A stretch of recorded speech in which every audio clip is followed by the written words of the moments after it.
Magandang araw po sa inyong lahat. Katotohanan, ang lahat ng papuri ay para kay Allah lamang. Sa Kanya tayo humihingi ng tulong at sa Kanya tayo nagpapakupkup laban sa kasamaan ng ating sarili at sa ating pagkakamali. Sino man ang pinatnubayan ni Allah ay walang sino mang makapagliligaw sa Kanya. Sino man na maligaw ay walang makapagpapatnubay sa Kanya. Ako'y nagpapahayag na walang ibang Diyos na dapat sambahin maliban si Allah at si Muhammad, siya ay sugo at alipin ni Allah. Katotohanan, ang tunay na relihiyon sa paningin ni Allah ay ang Islam. Sino mang magnais ng ibang relihiyon maliban sa Islam, ito'y hindi niya tatanggapin at sa kabilang buhay, siya'y mapapabilang sa mga talunan. Magandang araw po sa inyong lahat. Narito naman po tayo upang magkaroon po tayo ng kaalaman tungkol po sa Islam. Pero sa bagay na ito, ay meron po tayong panauhin na nais po natin mamaya-maya ipakikilala. Ngunit meron po muna tayong bagay na dapat naliwanagin sapagkat marami anya ang mga nagmumuslim. Alam po ninyo sa mga pahayagan, lalo na sa Amerika, sinasabi nila na ang Islam ang pinakamabilis na paglago at gayon din po sa Pilipinas. Pero merong mga nagsasabi, mga kritiko, na kaya daw ang mga Pilipino ay nagmumuslim dahil ito'y walang kaalaman tungkol sa Kristyanismo at sila ay madaling naaakit sa Islam. Gaano kaya ito katotoo? Nais po natin pabulaanan ang mga sinasabi niyan sapagkat sa kadahilanan na ang mga kababayan po natin ay matatalino at may kaalaman tungkol sa kanilang relihiyon at sila po'y nag-aral ng relihiyon ng Islam. Kaya ano po ang kanilang nakita? Ang Islam, ang tunay na relihiyon at ito ang relihiyon ng lahat ng mga propeta. Ngayon po ay nais ko pong bigyan ng pansin sa panauhin po natin at siya po ay magbibigay ng mga kaalaman kung bakit po siya naging Muslim. Ang pangalan po niya ay si Augusto Cote. Ngayon ay tinatawag po natin siyang Abdullah Cote. Siya po ipinanganap sa Parson, Likab, Nueva Ecija, kung di ako nagkakamali. At siya po ay isang dating ministro ng Iglesia ni Cristo. Alam po natin ang mga Iglesia ni Cristo po, sila ay matatag sa pananampalataya, pero nang matunghayan nila itong Islam. So, sa isang bahagi, kapatid na Kote, ang kapayapaan ay sumayo. Nung sa simula ng iyong magkaroon ng pag-iisip, ano ang relihiyon na iyong kinagisnan? Ustad Isabiago, salamat sa iyong pag-anyaya sa akin sa programa mong ito at nais kong ipaabot sa ating mga televiewers na ang dati kong relihiyon ay ang relihiyon na nakararami sa mga Pilipino, walang iba kundi ang Iglesia Katolika Apostolika Romana. Ako po ay isinilang na Katoliko at umabot ako sa pagiging Katoliko sa edad na 18. At sa aking pagiging Katoliko, hindi lang basta talagang Katoliko, kundi ang sabi nga, saradong Katoliko. Meron pa nga sabi nila, hindi lang sarado. Kandado pa. O, dekandado pa. Dekandado pa. Kung bakit talagang ang aking pamilya, Ustad, ay talaga namang mga debotong Katoliko.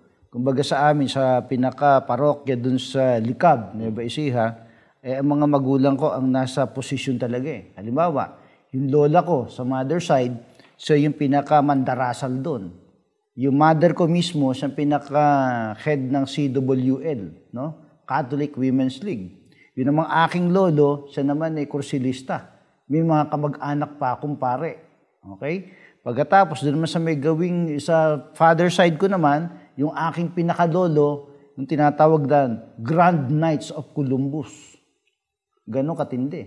Sa Makatwid, simula ng lumago ang iyong pag-iisip, relihiyong Katoliko o sekta ng Katolisismo ang talaga namutawi na sa iyong pananampalataya. Yan, talaga naman. Pero meron ka bang kaisipan na pag-aralan ng ibang relihiyon o umalis sa iyong relihiyon? At first, wala akong ganong isipan, Ustad eh. Kasi kampante ko sa Iglesia Katolika Apostolika Romana, lalo na't nakikita ko yung mga misyonaryo, yung mga Amerikano, nakikita ko silang maganda yung kanilang suot eh. Nakaputi, no? Nakasutana. Kaya sabi ko nung bata pa ako, kapag ka ako'y lumaki, magiging katulad din ako ng mga taong ito. Kaya na pinangarap ko talaga, maging pare. Pero bilang Katoliko, meron ka bang nasasama ka ba doon sa mga aktibidades o mga gawain ng Katoliko? Ikaw ba'y naging masigla sa mga gawain nila? Hindi lang basta masigla, talaga napakasigla. Okay. Sapagkat ako'y laman ng simbahan halos araw-araw.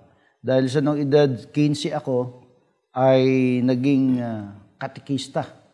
Ibig sabihin, tagapagturo ako ng dasal sa mga bata. Talaga nagtuturo ako ng tinatawag na 3 persona. Sabi, pagka pumunta sa mga eskwela, ituturo kong ganon. Sino ang Diyos? Yan. Ilan ang Diyos? Turan kung sino-sino sila. Diyos Ama, Diyos Anak, Diyos Espiritu Santo. Ang Ama ba ay Diyos? Opo, sasabihin nila. Ang Anak ba ay Diyos? Opo, Diyos din naman. Ang Espiritu Santo po ay Diyos? Opo, Diyos din nga ni. Kailan ngayon ang Diyos? 3. Di ba? 3 sa iisang persona. O sa 3 persona sa iisang Diyos. Yan, tinuturo ko yan. So, para bagang 3-in-1. 3-in-1, oo. Trinitarian dogma. At saka yung, nung ako'y 15 years old din, choir member din ako. So, kaya kabisado ko yung mga awit sa simbahan. Oo. Bawal nga lang mag-aawit dito. At saka baka, wala akong practice eh. Baka, ha? Oh. Okay, bukod sa pagiging Katoliko, ikaw ay naging aktibo sa mga gawain ng pagiging Katoliko. Katulad niyang Santa Trinidad na sinasabi o yung Holy Trinity, meron ka pa bang napansin doon sa mga katuruan ng Katoliko na siyang bumabagabag sa iyong kaisipan? Yun, niisip ko nga kasi kung mga bata, medyo malikot ang isipan natin. Pagka pumupunta ka sa simbahan, makikita mo yung Kristo doon, no? Na merong parang pinakatapi na lang, nakadipa doon sa krus. At ito yung sinisilip-silip kong ganun eh. No? Ito ba ang Diyos? Diyos na nagkatawan tao. Yung nakapako. Pagkatapos naman, pagka samahan na ng mga choir member, no, mga katikista, meron naman ipinaililibot na infant Jesus. Pinahalikan sa amin niya pagka Disyembre. Ayan. Santo Niño. Yung Santo Niño. Santo Niño. Yung infant Jesus yun. Halikan namin isa-isa yun. Sabi ko, nag-iisip, ang Diyos dalawa ang presentasyon sa pagiging Diyos na nagkatawan tao. Infant Jesus at saka adult Jesus. So medyo nag-iisip na ako na, at ba't kinakailang ang Diyos maging 3 pa? Kaya naitanong ko doon sa kaibigan kong pare na tagapagturo. Sabi ko, Father, bakit po ang Diyos natin 3 persona sa isang Diyos? Bakit hindi ba pwedeng isa na lang? Bakit naging 3 pa? Yan anya iho ang pinaka Santissima Trinidad, no? Mystery of Trinity.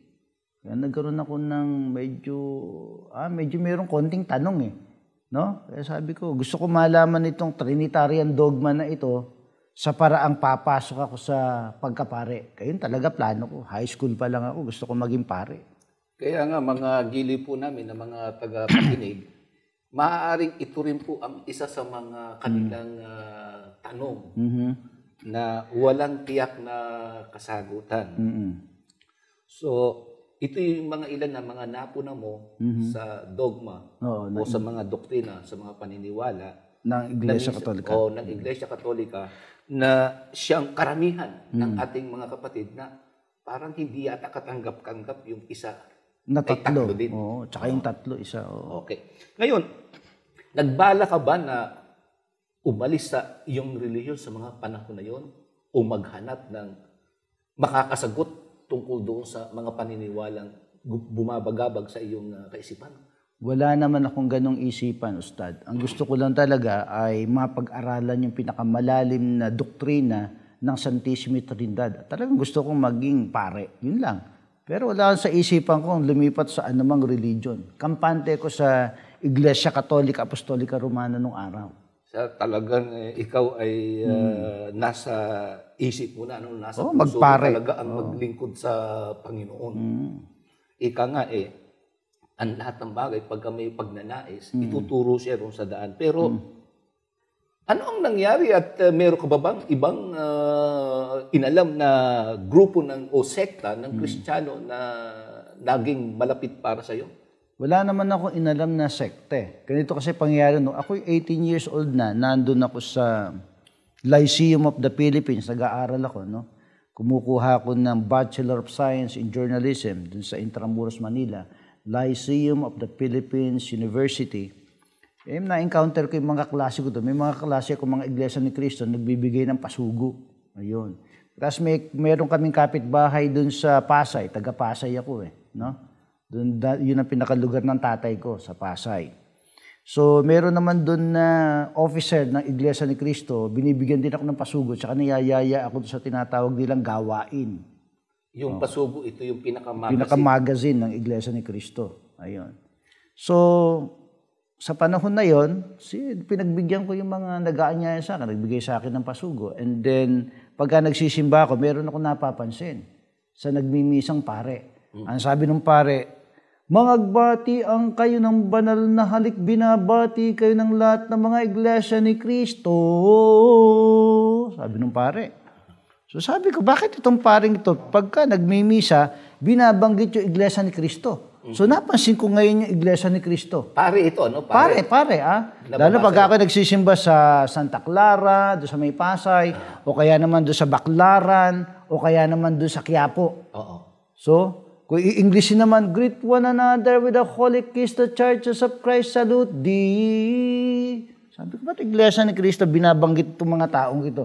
Bakit hindi sabihin, "The Holy Roman Catholic Church salute thee"? Dapat ganun sabihin. Bakit sinasabing Iglesia ni Cristo? Mukhang nagbibigay sa'yo na... Hint. Hint. Na mayroong nababanggit dito na hindi masyadong familiar sa Iglesia Romana Catholic. Wala Yun. Tsaka isa pang napansin ko, yun sa doktrina ng Iglesia ni Cristo, dumadalo na ako, no? Ang sabi, si Cristo ay tao. Mas mukhang credible yun, Sapagkat ang sabi ni Jesus Christ, di umano, doon sa Juan 8:40, ang sabi, "Bakit ninyo ko pinagnanasang patayin? Na taong sa inyo nagsaysay ng katotohanan na aking narinig sa Diyos. Ito'y hindi ginawa ni Abraham." Juan 8:40. So may katwiran. Si Jesus Christ ay hindi Diyos, kundi bagkus ay tao. Maliwanag na sinabi yun doon sa talata na iyon. Sa Juan 8:40, Ustad. So iyon ang parang ang nangyayari ngayon sa iyo doon sa talatang iyan ay yung dating katuruan ng Trinidad ay medyo mas makatwiran itong isa kaysa roon sa Trinidad. Kumbaga, nasapawan yung dati kong kaalaman sa Trinitarian dogma. Mas credible, mas logical. Siyempre, may flesh and bones, natural, tao. Hindi Diyos. Di ba? So, yun.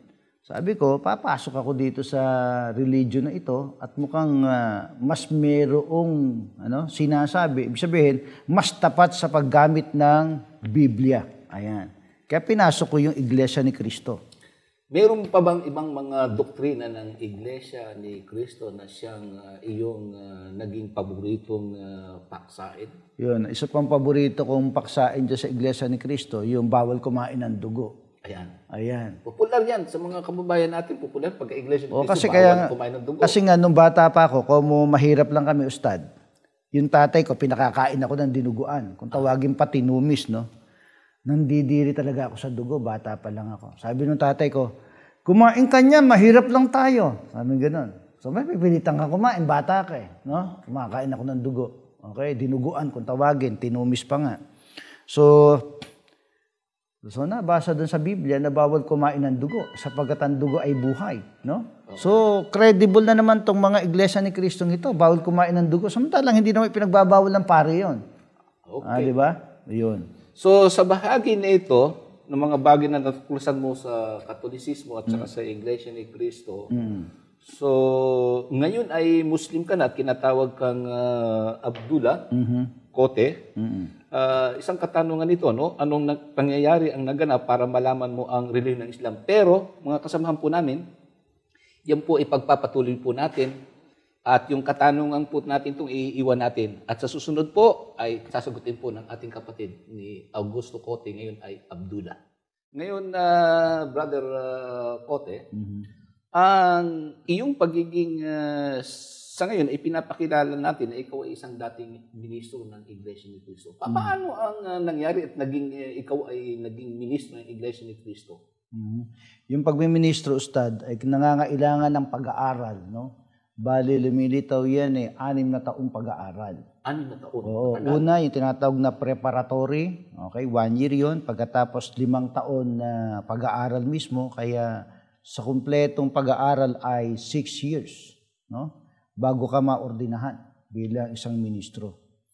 And sa pangyayari nga, naganap na sa buhay natin, naging ministro tayo ng Iglesia ni Cristo, naging ordinado tayo way back 1992. Ayan. So, pagkatapos na ikaw ay maordinahan, ano ang mga tungkulin na iyong ginampanan bilang ministro ng Iglesia ni Cristo, yung mga nahawakan mong mga posisyon? Ayun, ang nahawakan nating posisyon, simulan natin halimbawa sa simula, sa iglesia, naging guro ako sa pagsamba ng kabataan sa edad na 18. Ayan. Batang-bata pa pa ngayon. 18, no. Cute na cute pa noon, 18, no. Okay. Pagkatapos ay mga ilang panahon, naging katiwala ako ng grupo. Ayan. May pinangangasiwaan kang 5 sambahayan. Ikaw ang kumbaga, overseer, no. Pagkatapos ay naging manggagawa na nga ako, no. Pumasok ako sa ministeryo, no. At mga edad, hindi ko nagkakamali, edad ko nun ay 26, no? So, nakadestino na ako bilang manggagawa, nagdudoktrina, pagkatapos ay nangangasiwa ka na ng pagsamba. Ayan. So, pagkatapos 4th year ako, nangasiwa na ako ng isang lokal, kumbaga, destinado na tawag doon, no? Pagkatapos ay nung maordinahan, no, mga ilang panahon, naging pastor ako, no? Kasi requirements yung pagpapastor bago ka pumunta abroad. So, 1993, pastor, no? Pagkatapos that year din, 1993, tayo naman ay tumulak papuntang Japan, no? At naging officer in charge naman ako ng bansang Japan. Way back 1993. Ayan. Teka, nabanggit mo yung pagiging ikaw ay napunta na abroad sa bansang Hapon. Oo, bansang Hapon. Pero kung titignan natin, ang bansang Hapon ay isang bansa ng Budismo. Oo, At ang Buddhism. salita nila ay Nihongo ba yun? Oh, Nihongo o kaya Nihongo. Parehas Papaano mo na kukumbinsi ang mga Hapon na sila ay nasa relihiyon ng Budismo, samantalang ang kanilang wika ay Hapon? Anong nangyari? Paano ang ginagamit ko doon, siyempre, Ustad, yung kanilang wika mismo. So, kukumbertihin natin sila sa tinatawag na Kristyanismo. So, ang ginagamit natin ay Bible. So, anong napapaloob dyan sa Biblia na siya mong ibinabalita sa mga Hapon para dalhin mo sila kumbaga, sa Iglesia ni Cristo? i-translate lang natin sa Japanese yung usapan tungkol doon sa pagtuturo sa doktrina ng Iglesia ni Cristo. Ang paboritong paksain doon, yung pagtatayo ng Iglesia ni Cristo na mababasa sa Mateo 16:18, no? Na ganito ang sinasabi sa Matthew 16:18. Pagka binanggit mo yung sa wikang Japanese, sasabihin mo, Shitomatai ni yoru fukinsho, jurokusho no juasetsu, koreyori yomimasu ga okiki kudasai. Yun. Bilib na nga ako sa'yo, marunong kang ng Hapon Tapos babasahin kong ganyan, sasabihin ko, Dewa, watashi mo anata ni iimasu, anata wa Petro desu. Watashi wa kono iwa no ue ni watashi no kyoukai o tatemasu. Desu nomon, sore ni wa uchikatemasen. Alam na ng Hapon yun. Ibig sabihin, sa ibabaw ng batong ito ay itatayo ko ang aking iglesia. So pagka narinig, nagtayo pala si Kristo ng iglesia. No? Kasi kilala din naman ng mga Hapon yung salitang Kristo Kristo, tsaka Kyokai, alam nila yan no? Pagkatapos, susundan ko ngayon ng Juan 19, Yohane ni Yorufukinsho, no? Jusho no Kyusetsu. Yan ang mga tunog ng salitang Hapon Jusho no Kyusetsu. Ayan, babasahin natin. Kaya lang medyo hindi maganda tunog ng wika Yung koreyori yomimasu ga okiki kudasai. Akala nambabastos tayo, no? Hindi naman. Kasi may mga Hindi tayo nambabastos niyan. Okay. Yun ay mga masyadong polite na salita yun. Pakinggan po ninyo at aking babasahin. Yun ang sabi. Okiki kudasai. O yan. Okay. Watashi wa mondes. Darede mo watashi o totte hairu mono wa sukuwaremasu. Sa Tagalog yun, ako ang pintuan, ang sino mang taong pumasok sa akin ay siya'y maliligtas. Yun naman katumbas sa Tagalog noon. So itong mga bahagi nito, bagamat sila ay mga Hapon at Budismo, yung Biblia na naisalin yan sa Wikang Japanese. Hapon, Oo, yan. ay meron din pala itong may attraction din sa kanila para sila ay maging Iglesia ni Cristo. Iglesia ni Cristo. Lalo na pagka binasa ko, Ustad, yung nakasulat sa Roma 16:16. Yung binanggit ko kanina, pagka dumadalo ako sa pagsisimba ng Katoliko. Diba? Ang sabi ng pare, mangagbati ang kayo ng banal na halik, binabati kayo ng lahat ng mga iglesia ni Cristo.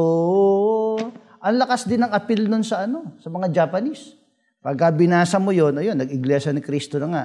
Basahin natin sandali yon, kung paano binabanggit yun sa wikang Japanese. Sa Roma, Juroku Shono, Juroku Sets. Ito sinasabi.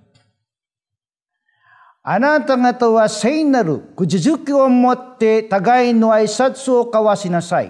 Kristo no kyoukai wa mina anata nga ni yurusku to iteimasu. So yun yung Roma 16:16. So yung mga kapatid natin na maaaring may alam sa wikang Hapon. Kasi maraming mga Pilipino ang nakakaintindi ng wikang Nipongo. Marami yan. Ano yan? Yan ang dahilan kung bakit yung bang dahilan na yun, pag-i-iglesia ni Cristo. Ngayon, nasa Biblia yung relihiyon na pinanggalingan mo. Iglesia ni Cristo Pero ano naman ang nangyari at bigla kang naging Muslim naman? Kala ko sasabihin, bigla ako naging buklo No? Hindi. Yan po ay mga mga salita na ginagamit ng mga kabayan natin ng hindi magandang intensyon. Pero anong nangyari? At bakit mo pinag-aralan ang relihiyon ng Islam? Ganito yan, medyo So, medyo controversial yan, Okay. Kasi actually, wala naman ako intention pag-aralan niyang Islam na yan Muslim na yan.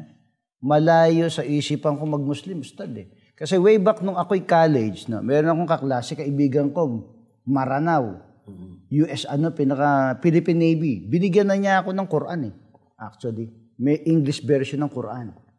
So siguro gusto niya ako mag-Muslim, binigyan niya ako ng Quran, hindi ko naman binasa, nakita ko lang Holy Quran. Okay? Noble Quran, alala ko. Nilagay ko lang sa bookshelves. Hindi ko binuklat kung ano nakasulat doon. Ngayon, ito naman, minsan isang pangyayari sa buhay ko, mayroong pinaka-Maranao na nagtitinda ng DVD. Okay, so naging kaibigan ko yung Maranao na yun, Mabait kasi. Kasi pagka bibili ako ng DVD, yung 3, 100 yun. Okay? So, may mga defective na DVD. So, ang ginagawa niya, panoorin nyo muna, pagka nagustuhan nyo, saka nyo ko bayaran. Sabi ko, okay ito Mahusay yung sales stock nito Kasi minsan palpak yung, yung copy. So, yun. Pagkatapos may nabanggit siya na meron daw dating pare na nag-Muslim. So, sabi ko, mukhang mukhang may tama yung dating pare na yun. Ba't nag-Muslim yun? Ano kaya ang meron? At saka kilala daw na debatidor ngayon ng Islam. Sabi ko, mukhang merong may ibig sabihin yan Ngayon, ang pinakalayo nilang usyusohin. Sino ba yung sinasabi mong pare na yan? Baka niloloko parang naging ako. Curious ka lang na. Yung curious lang. May pare na naging nag-Muslim. Oo. Bakit? Di ba? Oo. Ayun. So, sinabi niya nga sa akin, ang pangalan ng pare, dating pare ay Ustad Ahmad Barcelon. Ayan. So, sige, sabi ko, sama ako sa'yo. Gusto ko makilala yung taong yan. So, na-encounter ko nga si Ustad Ahmad Barcelon doon sa Pasay Islamic Center. Ayun, nagkita kami doon. Ayan, tapos nagkakwentuhan kami tungkol sa Islam, At nabanggit niya sa akin yung tungkol sa nag-usap kami tungkol sa halimbawa kung sino ang napangasawa ni Cain. Ang Biblia tahimik doon Basta nasumpungan lang niya yung napangasawa niya. Pero walang malinaw na detalye, sino ba napangasawa ni Cain? Yung mga bagay na yun, hindi maliwanag. Hindi maliwanag sa Bible yan. Pagkatapos, ano pa talaga ang pinaka-main issue ng pagpatay ni Cain kay Abel? Samantala, ang nakasulat lang doon sa Biblia, nagselos lang itong si Cain kay Abel dahil sa kanyang inihandog na haing susunugin, yung ang kanyang handog na susunugin na hayop, di ba?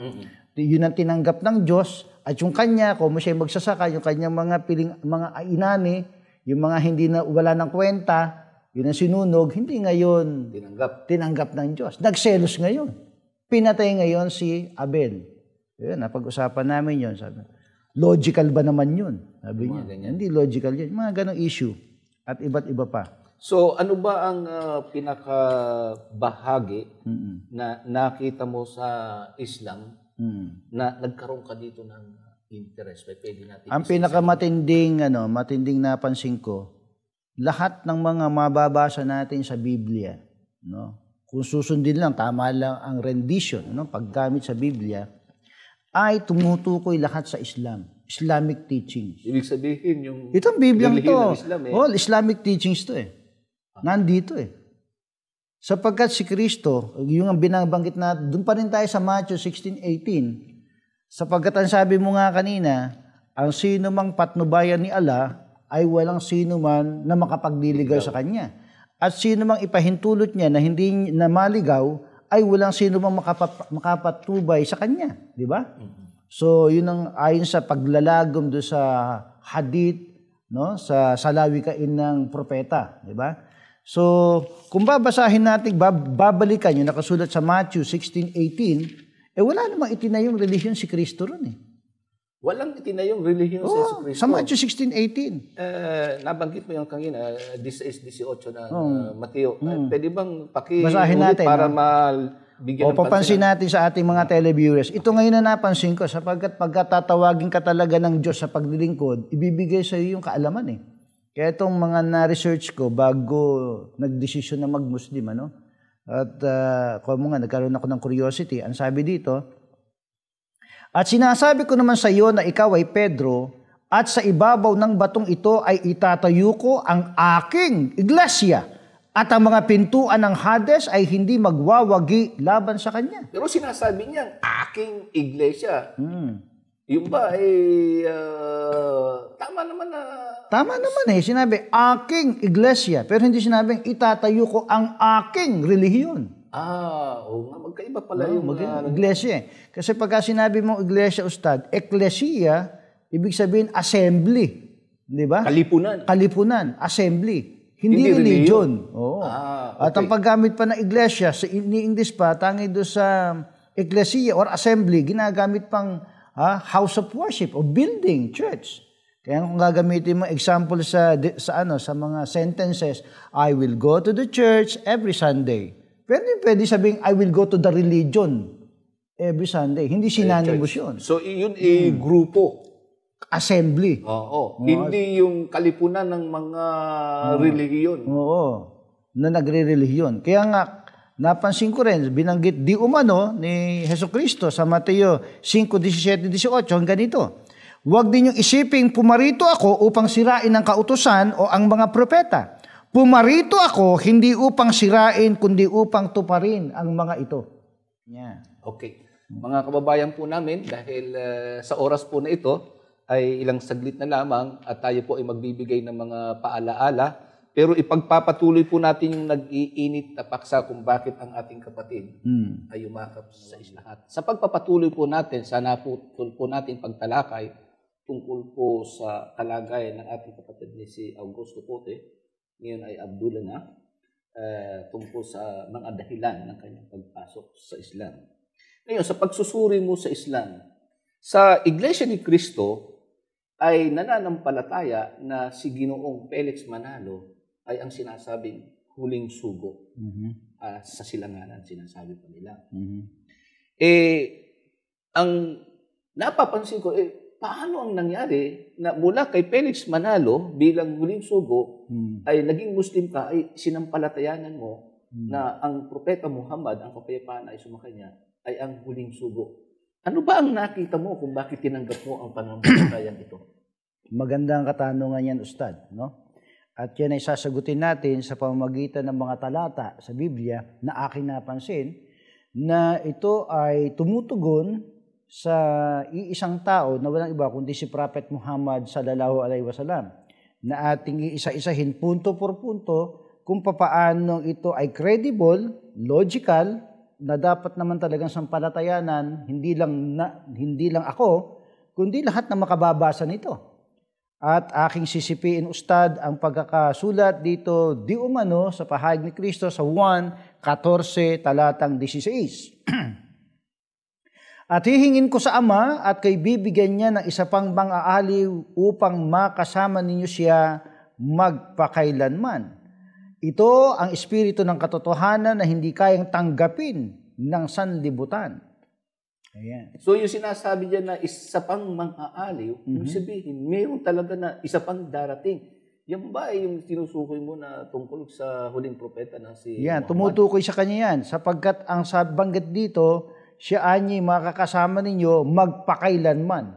Sa makatwid, yung ini-endorsong ito ni Jesus Christ, no, ay propeta na magpakailanman.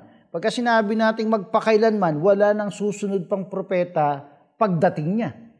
At meron pang description na binanggit dito sa Mateo 12:42 na ganito ang sinasabi na tumutugon, no, sa katangian ni Prophet Muhammad sallallahu alaihi wasallam. 12:42 ng Mateo. Pakibasa. Ang reyna ng timog ay tatayo sa paghukom na kasama ng lahing ito. At hahatulan niya ito sapagkat nanggaling siya sa mga dulo ng daigdig upang makinig sa karunungan ni Solomon. At masdan ninyo, may isang higit na dakila kaysa kay Solomon ang narito. So may darating na propeta na mas dakila pa kaysa kay Haring Solomon. Alam natin si Haring Solomon, talaga namang very famous, no? Talaga namang grandioso ang kanyang pagiging hari sa lahat ng mga hari, no? Sa kanyang panahon na itayo yung pinaka-moske. Samantalang sa panahon kanyang tatay na si Haring David, si Prophet David alayhi salam, ay puro tent lang ang pinagsasambahan noon, di ba? Sa panahon ni Haring Solomon, doon na itayo yung moske, di ba?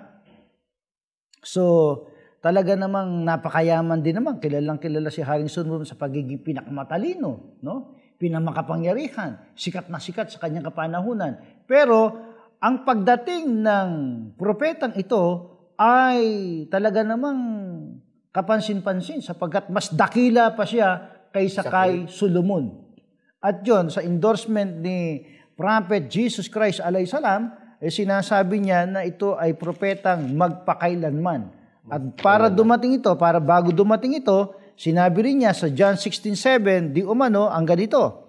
Gayon may sinasabi ko sa inyong katotohanan, makabubuti sa inyo na ako'y umalis, sapagkat kung hindi ako aalis, ang mga aliw ay hindi darating sa inyo, ngunit kung ako'y umalis, siya'y susuguin ko sa inyo.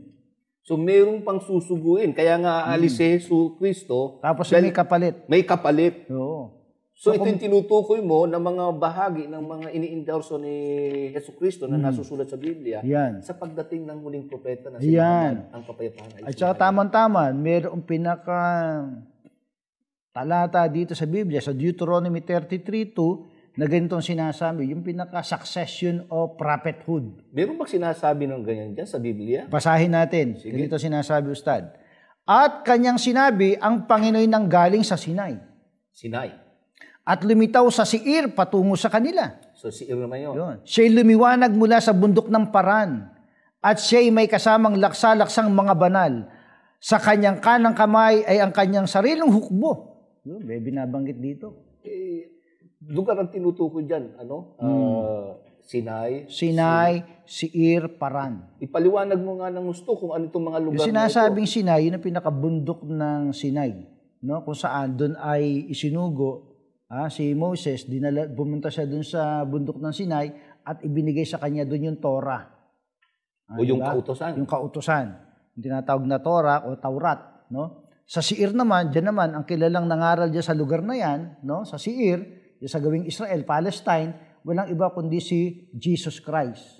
Kasi ang Seir, ito ay south ito ng bahagi ng Juda. Nasa Juda yan. Yung area na yan. So diyan ipinanganak at diyan nangaral si Jesus Cristo. Yan, diyan nga. So talagang tumutukoy sa kanya yan. So nakakadalawa na tayo. At ito pa, sabi pa rito, siya'y lumiwanag mula sa bundok ng Paran. O saan naman yung bundok ng Paran? Saan nga ba? Diyan sa, kumbaga, modern day Saudi Arabia yung area na yan. So, Arabo. Di ba? So may tatlong lugar na tinutukoy meron, dyan na tatlong propeta. Oo, magkakasunod yan, no? So lumilitaw na ang kasunod ni Jesus Christ ay walang iba kundi ang propetang magmumula sa Paran. Sa Arabia. Sa Arabia. Di ba? Kasamaan niya laksalaksang mga banal. Sa pangyayari, sa history ng Islam, Ustad, mula doon sa Madina, di ba? Papunta doon sa Maka, 10,000 na mga Muslim ang papunta doon sa Maka. Di ba?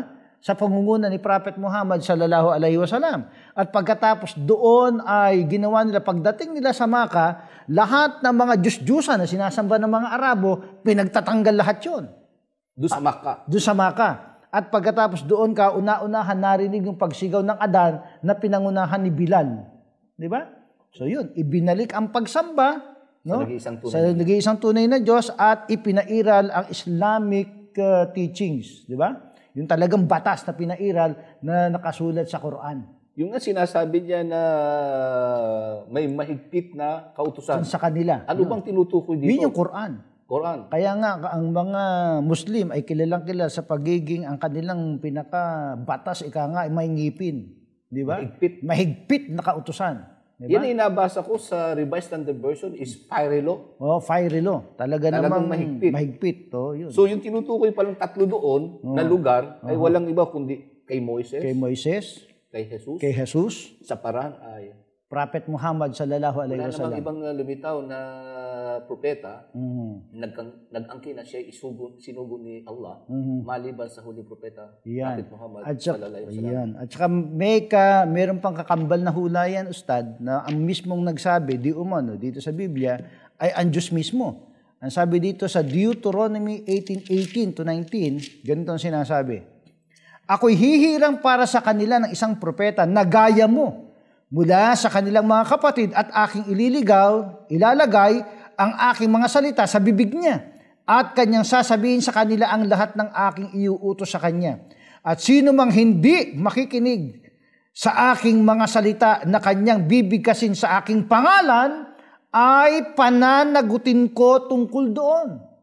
Dito may binabanggit na propeta na lilitaw na gaya ni Moises. No? Na ilalagay ng Diyos sa bibig niya ang lahat ng kanyang sasalitain. Sinasabi nila, yan daw niya si Jesus. Ay hindi mangyayari ito kay Jesus, Ustad, sapagkat ang sinasabi dito, kagaya mo, Moses. So kagaya talaga ni Moses. Pagkakagaya ni Moses, ibig sabihin, si Moses, prophet, messenger, king, di ba? Oo. So dapat ganun din yung papalit. Oo. Prophet, messenger, king, di ba? Pagkatapos, si Moises, may tatay, may nanay. May tatay, may nanay. Oo. Si Jesus. Si Jesus, may nanay, walang tatay. Magkaiba nga. Magkaiba. So, hindi si Jesus Christ yan. Meron pa bang pagkakaiba? Meron pa. Tangi sa may tatay, may nanay, siyempre may asawa. Katulad ni Moises, may asawa. Oo. So, may asawa rin. Si Jesus. Walang asawa. Binata yun eh. Wala talaga, hindi talaga papasok kay Jesus Christ yun. Diba? Pagkatapos talaga nangasiwa ng husto, pinangasiwaan ng kanyang mga nasasakupan bilang hari at propeta ng Diyos. So maliwanag na itong mga talata na ito sa Biblia ay naghahatid sa atin upang tanggapin na mas credible na ang huling propeta ay walang iba kundi ang Prophet Muhammad. May peace and blessings of Allah be upon him. Kasi pagka sinabi mong sugo, Ustad, mayroong tinatawag na aklat eh.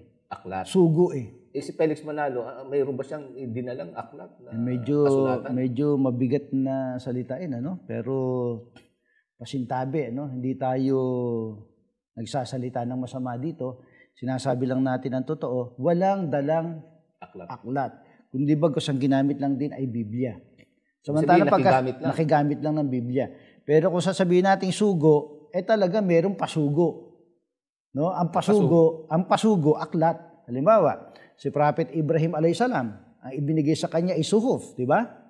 Scrolls and tablets of Ibrahim. Okay. Pagkatapos si Moses ay binigay naman sa kanya Taurat, kautusan. Doon naman kay Haring David naman, Prophet Dawud alayhis salam, ang binigay naman sa kanya Zabur o Psalms of David. Ang binigay naman kay Jesus Christ alayhis salam, ang binigay naman sa kanya ay Injil or the Gospel of Jesus.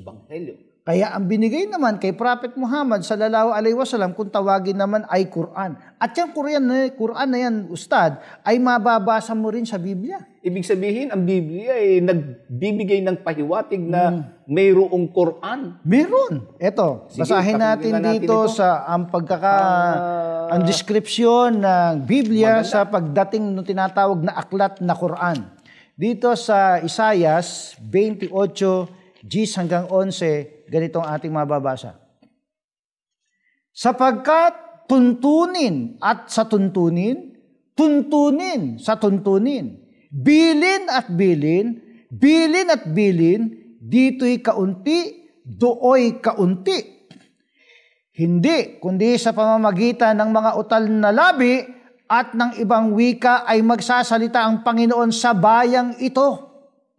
So, mayroong tinutukoy doon na bilin at bilin, batas, mga paunti-unti. Tuntunin, bilin at bilin, dito'y kaunti, dooy kaunti. Paano nangyari yun na ang tinutukoy dyan ang Quran? Paano alam natin, ipaalam natin sa ating mga kababayan, sa mga televiewers natin, na ang Quran ay ibinigay, pinahayag ni Allah subhanahu wa ta'ala, kay Prophet Muhammad sallallahu alaihi wasallam sa loob ng 23 years. Ay, yung sinasabi niya na little.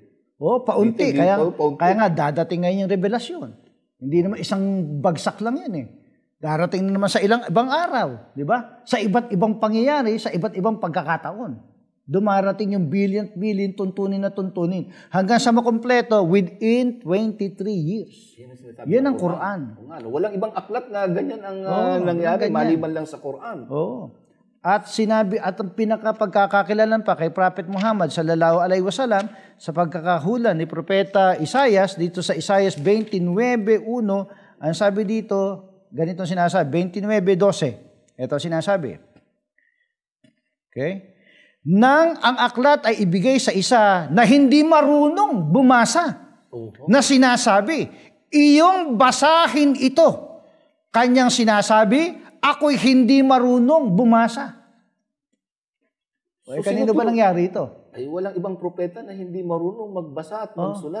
Maliban lang sa Kay huling Prophet Muhammad sallallahu alaihi Yung wasallam. talata pa lang yan, na hula na yan, na nagbibigay ng impormasyon sa atin na may lilitaw na isang propeta na hindi marunong bumasa at magsulat. Kaya nga mababasa rin natin yan dito sa Quran. No? Basahin natin yung pinakakahawig na talata na yon dito sa Quran bilang patotoo na yun ay tumutukoy kay Prophet Muhammad sallallahu alaihi wasallam. Dito sa Quran, sa 96, 1-5, ganito sinasabi. Dito sa Surat Al-Alaq, 1-5. Read! Okay? In the name of Allah, the most gracious, the most merciful, read! In the name of your Lord, who has created all that exists. He has created man from a clot, a piece of thick, coagulated blood. Read! And your Lord is the most generous, who has taught the writing by the pen. He has taught man that which he knew not. Saktong-sakto. Basahin mo. Sabi. Yan. Pero dahil sa tayo po ay magbibigay muna ng paalala sa ating pong mga taga-subaybay, kaya kami po ay sumandali na magpapaalam sa inyo at kami po ay magbabalik sa ating pong painit na issue ng ating kapatid kung bakit siya pumasok sa relihiyon ng Islam.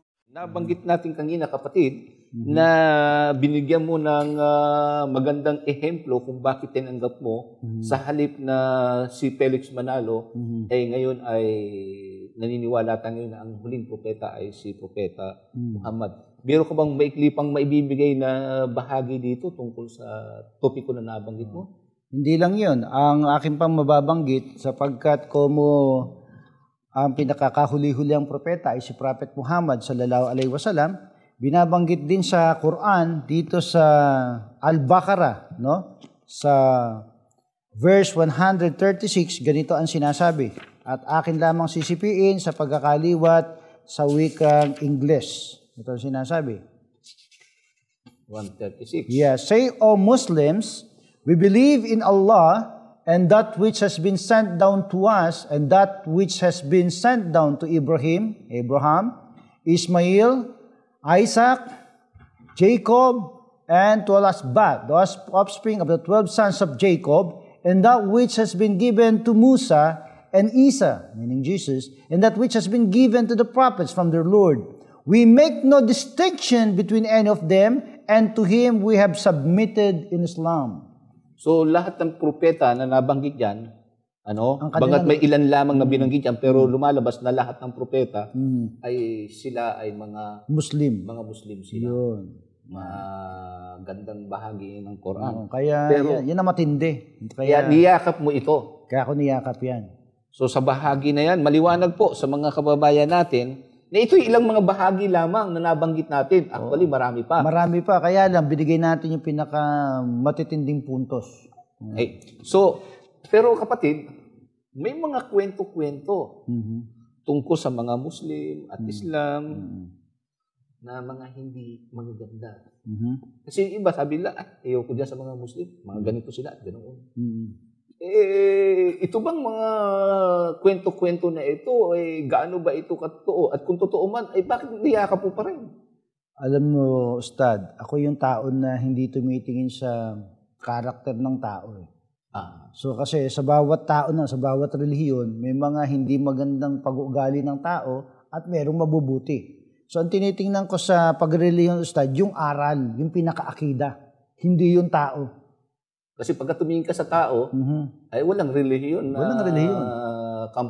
Walang papasa. Huwag ka na magrelihiyon nung titingin ka sa tao. So hindi yun ang naging batayan mo itong mga sinasabi tungkol sapagkat kahit na sa Biblia, mayroong masama, mayroong mabuti. Sa grupo ni Jesus, mayroong masama dyan. Meron nga naghudas di ba? Oo, mayroong mabuti. Pero hindi nangangulugang mali na si Jesus dahil si Judas ay ipinagkanulo siya. So, ganun lang ang punto, hindi ba? Ganun lang. So, may magandang bagay ka bang nakita sa Islam? Ano yung pinakamagandang bagay na nakita mo sa Islam? Bakit mo ito? Ang pinakamagandang nakita ko sa Islam, unang-una, yun mismong pahayag ni Allah subhanahu wa ta'ala na pabor sa lahat ng mga tao sa buong mundo. Kung sila ay sasang-ayon lang sa kalooban ni Allah subhanahu wa ta'ala. Mababasa natin yan sa Al-Maida, sa talatang 3, sa bahagi nito, basahin natin sa pagkakaliwat sa wikang Ingles. Itong sabi ni Allah, "This day I have perfected your religion for you, completed my favor upon you, and have chosen for you Islam as your religion." Magandang bahagi yan ng Quran na ipinakikilala talaga at kinumpleto at pinili ang Islam para sa mga kanyang nilalang. Kaya ang sabi doon, I have perfected your religion for you. Bakit yung mga nauna ba doon na sa mga panahon na ito, mga ano na ito, ito ba yung mga relihiyon ba ito? Alin? Bawa, yung grupo ng Kristyanismo. Hindi talaga, nung una simulat mula, hindi naman na relihiyon yung Kristyanismo. Naalala ko pala, may sinabi ang huling propeta na sinasabi niya na si Abraham ay hindi Hudyo o Kristiyano. Kristiyano. Datapwat siya ay isang matapat na Muslim. Yun ay isang bahagi. Yun ay nabanggit yun sa Quran. Ganyan. Ngayon, nung naging Muslim ka na, ganyan, meron bang bagay na nagbago sa iyong buhay o ano ang epekto nito sa iyong sarili? Napansin ko na ako'y naging Muslim na, talaga namang sinubok ako ng gusto, Ustad. Sapagkat sinabi rin naman sa Quran na huwag mong isipin na kung ikaw ay nag-Muslim na, ay hindi ka susubukin. Susubukin ka anya sa kabuhayan, susubukin ka sa kahirapan, susubukin ka sa kalusugan. Kumbaga sa lahat ng aspeto ng ating buhay ay susubukin tayo. Kaya dumaan din tayo sa pagsubok, Ustad. Mga ganyan. Ayaw ko nang isa-isahin yung pagsubok. Basta ang pagsubok ay mabigat. Sapagkat pagka inisa-isa pa natin, hahaba tayo ng usapan dito sa mga pagsubok. Basta mabigat na pagsubok. Naiintindihan naman yan ng ating mga kababayan kung ano pagsubok. May iba-iba't klase tayong pagsubok na minsan napakabigat sa atin, pero sa iba ay hindi. Pero sinabi ni Allah subhanahu wa ta'ala na hindi siya magbibigay ng pagsubok na hindi kakayanin ng sino man. So ito yung mga karanasan mo. Mga karanasan. Muslim. Pero sa ngayon ay Ngayon, ikaw ngayon ay isang mangangaral na sa pananampalataya ng Islam. Bilang mangangaral, kapatid na Abdullah Cote, mayroon ka bang nais na iparating sa ating mga kababayan o mga hindi Muslim o at Muslim man? Ito para sa kanila na sumusubaybay sa atin. So, itong ating pagbibigay ng maikling mga katotohanan, no? Pagsasiwalat ng katotohanan sa ating mga televiewers, kumbaga holistic na ito. Kasama na ito, buuin na natin ang ating mga kapatid na Muslim, ganun din naman mga ating mga pinagpipitagan ng mga Kristiyano ng mga televiewers sa ating palatuntunan ito. Nais ko lang na iparating sa ating mga kababayan, no, na sumusubaybay sa ating palatuntunan, Ustad. Mabutit na imbitahan mo ko dito sa iyong sa iyong segment, no? Nais ko samantalahin ito. Sapagkat mayroong dapat tayong maintindihan na ang buhay natin dito sa mundo para lang tayong singaw, no? Kumbaga parang subo ng sinaing, no? Ngayon ay dilitaw, pagkatapos ay biglang mapaparam, no? At dapat nating maintindihan ang ating kaukulan bilang tao. Bakit ba tayo nilalang ng Diyos? Anong kaukulan ng kanyang paglalang sa atin?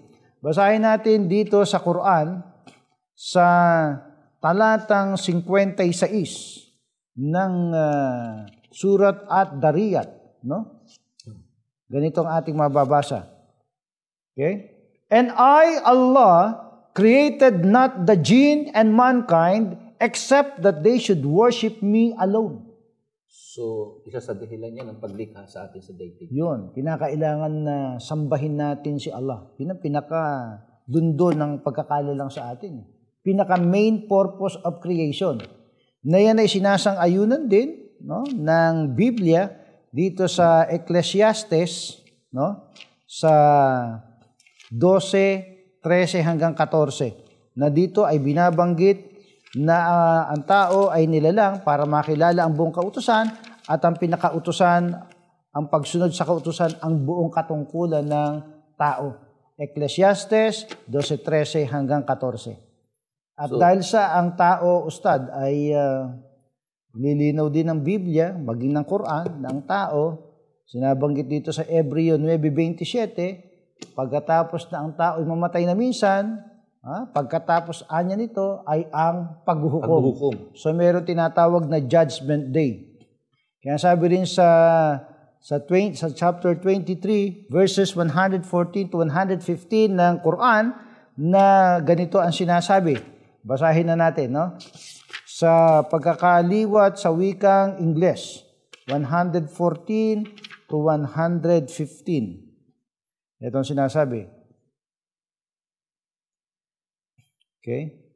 He, Allah, will say, you stayed not but a little if you had only known. Did you think that we had created you in play without any purpose and that you would not be brought back to us?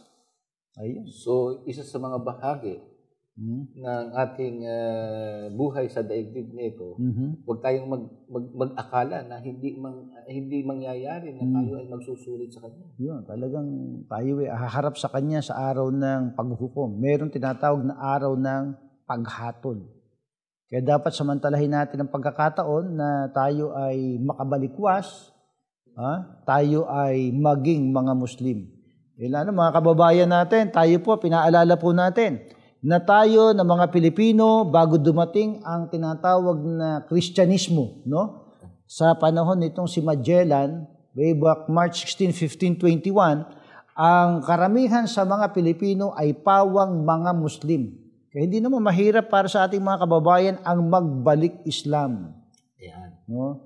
Kaya nga dapat nating ipaalala sa kanila ang isang katotohanan na dapat na pagtuunan natin ang pansin ng isang katotohanan na sino mang sumaksi na walang Diyos na dapat sambahin maliban kay Allah at si Muhammad ay alipin at sugo ni Allah at si Jesucristo ay sugo ni Allah at siya ang salita na ipinagkaloob kay Birhen Maria at sa Espiritu mula kay Allah at sumaksi na ang paraiso, impyerno at araw ng paghuhukom ay totoo at namatay siya sa gantong paniniwala, siya ay makakapasok sa paraiso.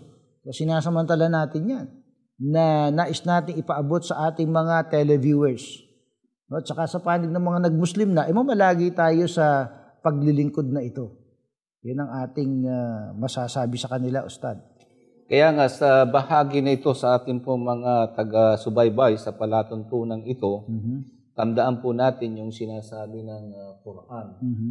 Lalo na doon sa may mga maling akala tungkol po sa panampalataya ng Islam. Una sa lahat, yung natanong natin kanina sa pasimula ng ating palatuntunan ito na sinasabi natin na marami daw nag-Muslim nang hindi nila naintindihan yung dati nilang relihiyon. Ay hindi po totoo yan. Ang ating kapatid na si Abdullah Khote na dating ministro ng Iglesia ni Cristo at nagkaroon ng mga katungkulan. Ito po'y maalam sa banal na Biblia o the Holy Bible na sinasabi nito. Ito pa pala ang naghatid sa iyo para ikaw ay maging Muslim ayon sa yung mga pagtatalakay sa ngayon. Oo, kasi kung talagang susundin mo ang mga practices, mga religious practices sa Biblia, Ustad, tumutukoy lahat sa practices ng mga Muslim yun eh. Tulad ng halimbawa. Halimbawa, nakasulat sa Genesis 17:9-13, yung practice of circumcision, pagsapit ng ika-8 araw, yung batang lalaki tutuliin. O ginaganap ng mga Muslim yan. Hindi tuliin. At si Jesus Christ ay nagpatuli din, okay? Sa Lucas 2:21, mababasa natin doon na pagsapit ng ika-8 araw, siya ay tinuli at tinawag na Jesus ang kanyang pangalan. Meron pa bang mga practices ang Muslim? Yun, sa Genesis 17:3, ang sabi doon ay nagpatira pa itong si Abraham sa kanyang pananalangin. Si Jesus Christ nagpatira pa din, Matthew 26:39. Diba? Yan. Maging yung pagbebelo, yung hijab, Genesis 24:64-65, sa unang Korinto 11:5-6, talaga nagbebelo mga babae sa Biblia. Ito yung practices ng mga Muslim. Yung Pang pala Muslim nasa talaga Biblia. yan. Nasa Biblia lahat yan. At maging yung multiple marriage, Genesis 16:3, nag-asawa si Abraham, ang napangasawa dalawa, si Hagar at saka si Sarah. Pagkatapos humirit pa ng isa doon sa Genesis 25:1, si Keturah. Kung biblically speaking, tatlo. O, di ba? Si Haring Solomon naman, naka-1,000 pa eh. Sa unang Hari 11:3, binabanggit doon, 700 princesses and 300 concubines. No? So, maliwanag na actually, marami pa tayong tatalakay. Pero meron tayong bahagi na tumatalakay dyan na ang mga Muslim ay siyang tunay na tagasunod ni Hesus Kristo. So, baybayan po ninyo ito. Meron din kami pagtalakay na ganyan. Na talagang ang Biblia ay nagtuturo ng Islam. Magkagayon pa man, mga kapatid po natin, na nais po nating iparating sa ating mga kababayan ang mabuting balita ng kaligtasan. Ang mabuting balita ng kaligtasan ay ang tamang pananampalataya at tamang gawa. Hindi po tama na sabihin natin na tama ang ating paniniwala pero mali ang ating mga ginagawa, mga practices. Hanggang sa ngayon, huling paalam, kapatid. Nagpapaalam tayo sa pagsasabi na kinakailangan na tayo ay mag-Muslim sapagkat sinabi mismo sa Surat Al-Isra 17 sa talatang 9 na ang pinaka-reward ni Allah Subhanahu wa Ta'ala sa mga magtatagumpay ay walang iba kundi ang paraiso. Diyan tayo magsama-sama mga kababayan. Okay, kami po ay nagwawakas sa bahaging ito at kami po ay nagpapaalam. Subhanakallahumma wa bihamdik. Asyhadu an la ilaha illa anta astaghfiruka wa atubu ilaik. Assalamualaikum